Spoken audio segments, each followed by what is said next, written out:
You know, the new science studies have told us that we are genetically designed to live to 120 years old. So turning 50 is just halfway there. So I can tell you I'm already working on my 100-year birthday speech because I want to be able to tell people how much it's worth living.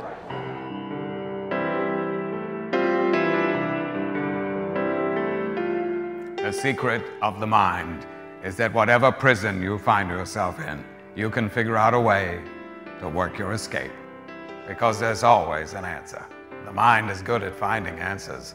It poses problems and it solves them. All you have to do is keep looking. I think I'm 23 years old, not 53 years old. And people look at me and say, oh, you daft, you're much older than that. But they're crazy. I'm not. I'm only 76 in years, but in here, 23.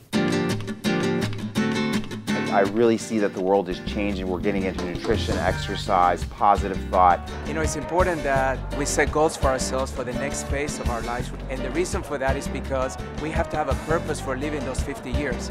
And that has to be a purpose bigger than ourselves. Why not make the choices and the changes and the lifestyle changes in your second 50 to get there in style? If the pathways are open, a person can maintain their maximum potential for good health. We are the first generation in history that's getting the advance notice that whether we like it or not, want to or not, we're probably going to live longer than we ever thought. We've got to eat less to live more.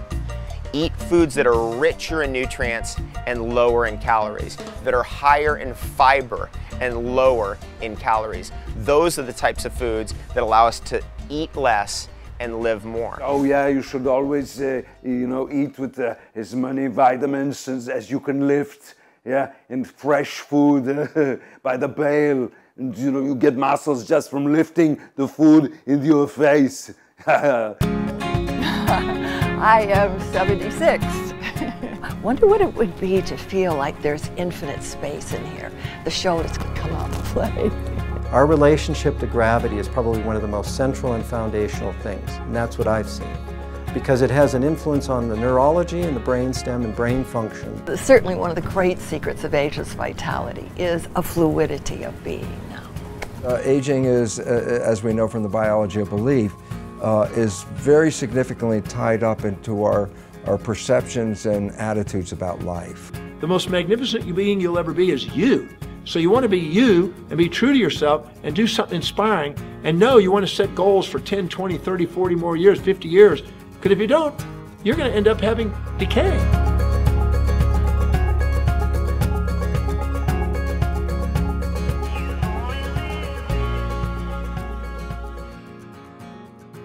Tell you what, financial health requires that you got to have not a deficit. You got to have a plus-a-fit. That's a word, right?